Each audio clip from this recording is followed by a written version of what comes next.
오늘 예배 드리는데 오늘 일어난 일들이 정말로 너무 슬픔과 너무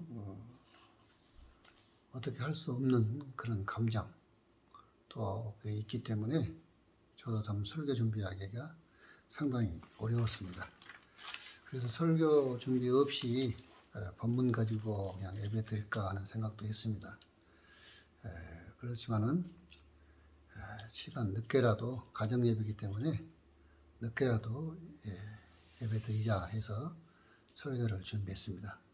어쨌든 간에 오늘 국가적으로 큰 재난이 있어서 많은 부모들, 많은 국민들이 슬픔에 잠겨 있고 저 역시도 정말 어쩔 수 없는, 어떻게 할 수 없는 그런 아주 당황한 그리고 슬픈, 말할 수 없는 그런 슬픔에 있기 때문에 슬픔을 처하는 모든 유가족들 그리고 국민들에게 심심한 유감을 표하고 하루빨리 그들 마음에 하나님께서 평안함과 기쁨과 즐거움을 주시기를 기도를 합니다. 세상에 이렇게 살아가면은 어려운 일이 참 많습니다. 그래서 이 어려움을 잘 극복하고 이겨내면은 참 이 세상이 그리고 나중에 이렇게 저렇게 생각을 해볼 수가 있는데 그 당시에 그 어려움 겪었던 당시를 생각하면은 정말 상상할 수 없는 아주 슬픔 속에 살아가는 것이죠. 그렇지만 우리가 이 세상을 살아가는 사람들이기 때문에 더욱더 용기 내고 더욱더 힘을 내고 더욱더 그것을 극복해서 살아가야 하는 것이 우리가 이 세상을 사는 인간의 어떤 숙명이 아닌가 생각해 봅니다. 이 세상을 살아갈 때에 여러 가지 많이 있지만은 정말 이 세상을 어떤 어려움도 어떤 힘듦도 다 극복하고 이겨낼 수 있는 방법이 무엇인가 한번 생각해 봤습니다. 자, 세상을 이겨내고 살 수 있는 방법은 여러 가지가 많이 있을 수 있지만은 정말 이것이 가장 큰 용기를 가져야 되고 가장 큰 지혜를 가져야 된다. 이런 말씀을 드릴 수 있습니다. 저는 이 세상에 살아가면서 공부를 20살 때부터 중학교 공부 독학으로 했기 때문에 정말 공부할 때 어려움이 있습니다. 왜냐하면 혼자서 공부를 했기 때문에 공부를 하기 싫을 때가 많이 있습니다. 왜냐 그러면은 줄기차게 몇 시간씩 공부를 해야 되는데 도저히 하기 싫어가지고 어떻게 하면 다시 극복하고 나이도 많은데 또 부모님들이 돈을 어려운 생활에서 돈을 보내주는데 어떻게 공부를 해야 하는가. 그래 마음을 다시 고쳐잡기가 매우 어려웠습니다. 저는 그것이 시시때때로 왔지만은 그럴 때마다 용기를 냈습니다. 어차피 인생은 죽기 아니면 살기, 죽기 아니면 까무치기 이런 농담을 많이 하는데 정말로 저에게는 절명한 거죠. 내가 지금 20살에 중학교 검정고시 독학을 하고 학원을 다니는데 만약에 여기서 그만두고 못한다면은 어떻게 될 것인가? 또 우리 부모는 어떻게 할 것인가? 또 내게 앞으로 인생 살아가는 가정이나 목표는 어떻게 할 것인가? 이것 때문에 도저히 공부를 해야 되겠다. 근데 그게 잘 안 된다 그런 얘기입니다. 왜냐하면은 선생님이 계시면 선생님한테 물어보고 자문 구하고 그러면 될 건데 혼자서 공부를 하고 혼자서 터득을 하니 그 쉬운 일이 아니었습니다. 그럴 때는 항상 저는 신앙으로서 죽기 아니면 살기다. 죽을 정도의 용기를 내서 살자. 물론 예수를 안 믿었으면은 죽음이 앞설지 모르지만은 예수를 믿고 믿음 안에서 공부를 했기 때문에 죽을 정도의 생각을 가지면은 다시 살 수 있지 않냐.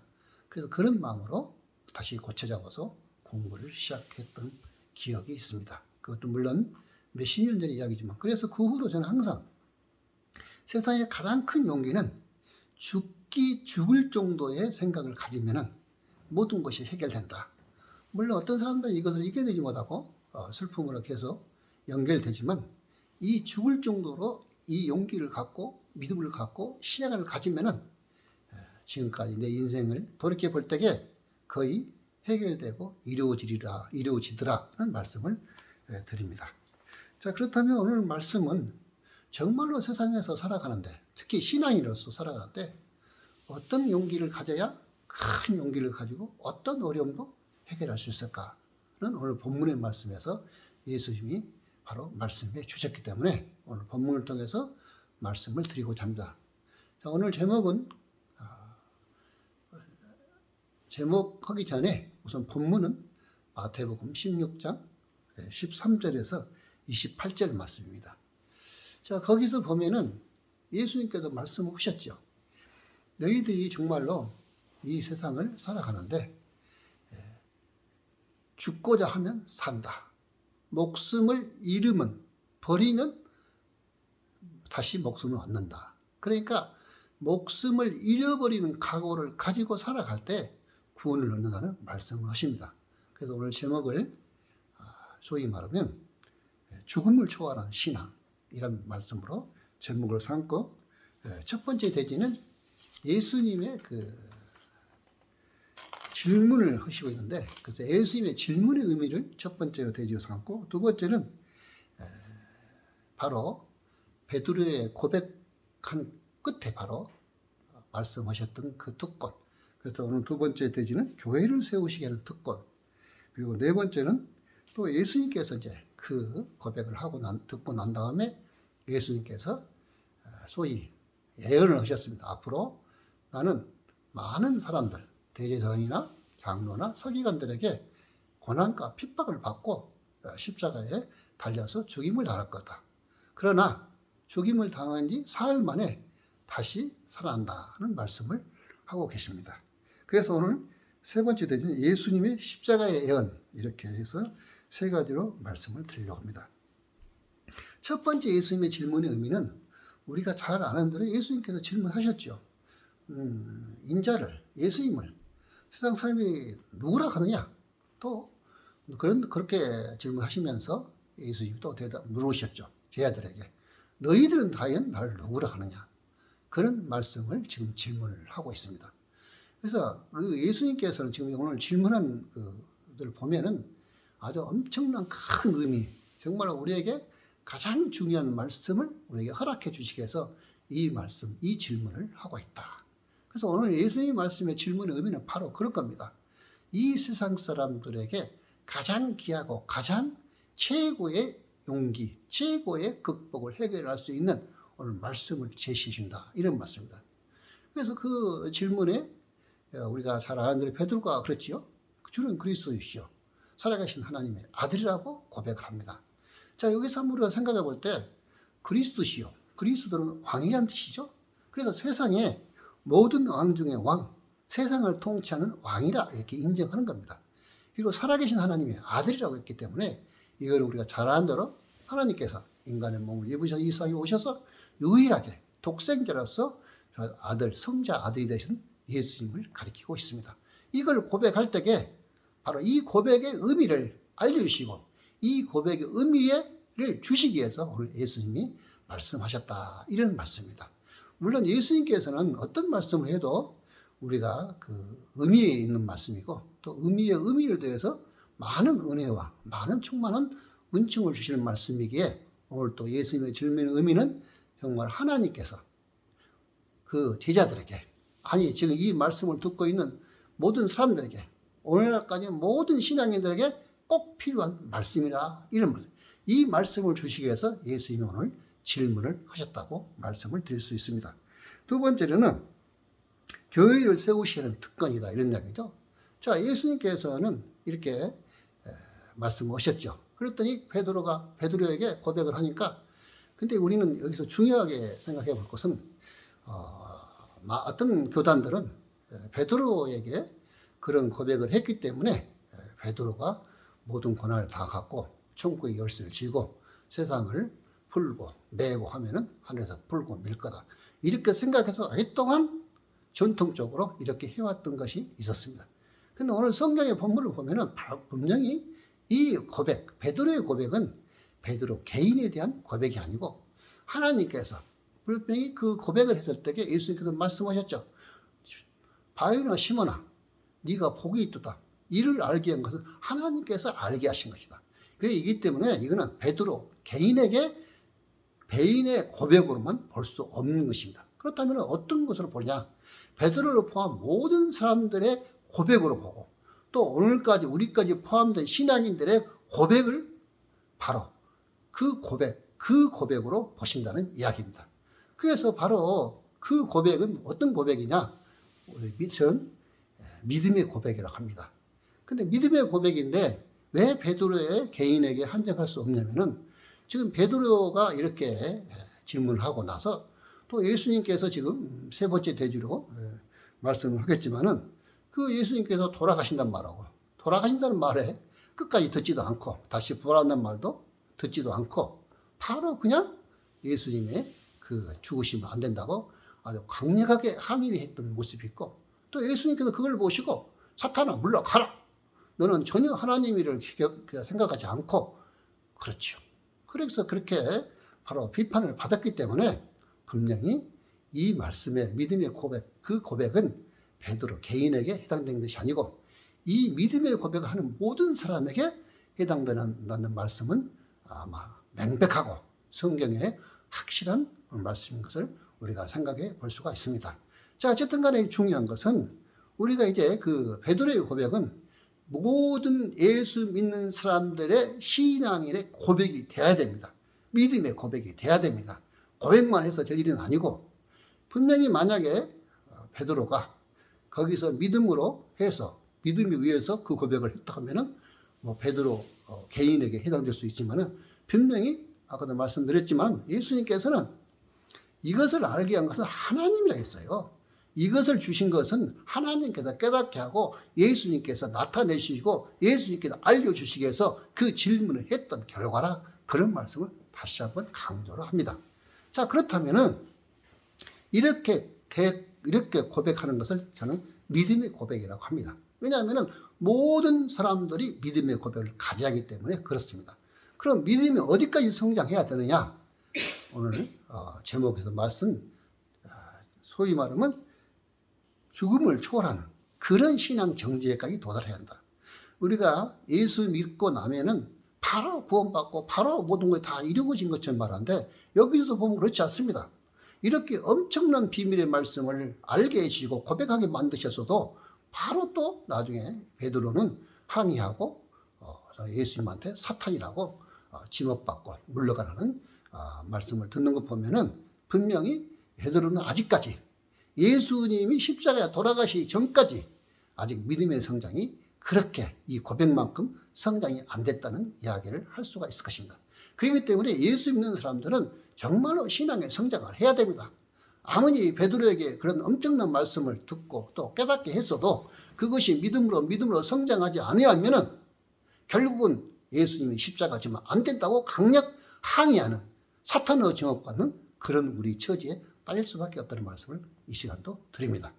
자, 그래서 우리는 교회를 세우시는 특권을 보니까 바로 이 믿음의 고백이에 바로 교회를 세우시겠다 이런 말입니다.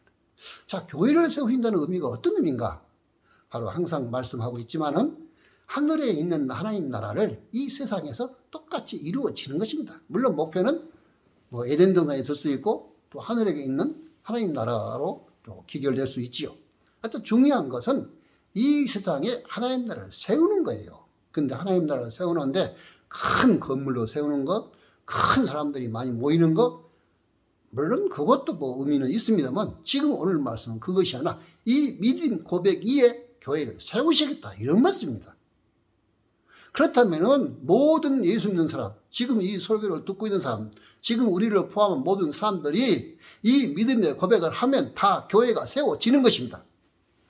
그렇다면 이 교회들이 다 세워서 연합되면 하나님의 큰 나라가 완성되는 것입니다.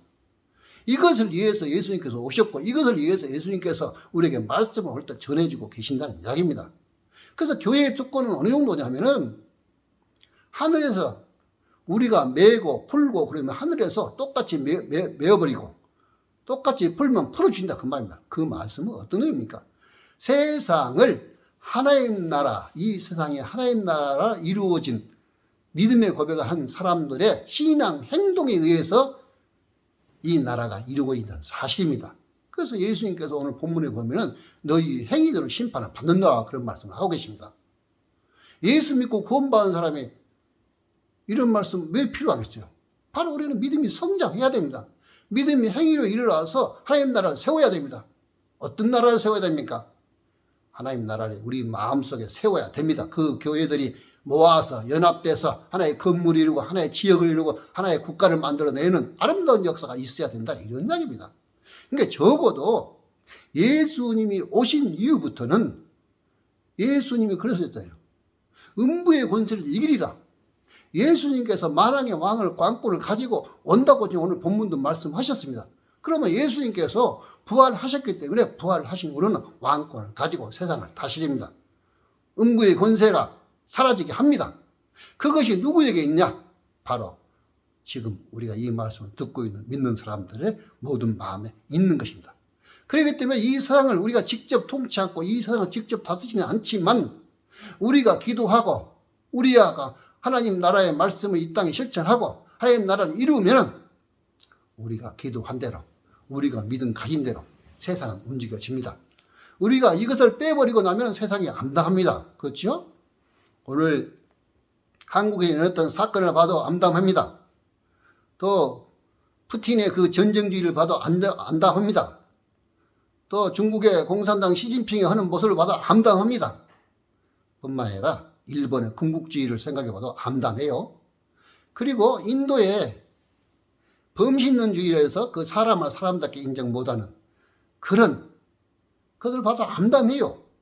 세상에 그리고 서양도 인간 중심의 신본 중심이라 인간 중심의 모든 대도들이 모든 정책들이 만들면 또 암담해요. 자, 어쨌든 간에 또 이슬람들의 그 해교들의 그 엄청난 그 비극도 그것도 보다 암담하잖아요. 이제 이렇게 신앙적인 입장에서 보지 않고 세상만 볼 때는 암담합니다. 그러나 세상을 주관하시고 인도하시는 바로 예수님이다. 만왕의 왕이시다. 살아계신 하나님의 아들이다. 이런 말씀입니다. 그래서 지금 예수님께서 분명히 말씀하셨잖아요. 예수님께서 오실 때 천사들과 함께 왕권을 가지고 오신다. 그런 말씀입니다. 그렇다면 이 세상의 주인공은 바로 예수 믿는 우리들입니다. 우리는 그 말씀대로 행하고 행동할 때에 이루어지는 것이다. 이런 말씀합니다. 그래서 이렇게 볼 때에 베드로의 이야기, 베드로 한 사람에게 국한된 이야기 아닌 것은 맹맹백백한 사실이라는 것을 말씀드리고 있습니다. 그래서 세 번째, 이렇게 아름다운 결과로 끊었는데 이제 예수님 비로소 이야기를 하십니다. 정말로 신앙을 가질 때는 예수님의 소위 말하면 십자가의 예언, 이 말씀에 귀를 기울여야 됩니다.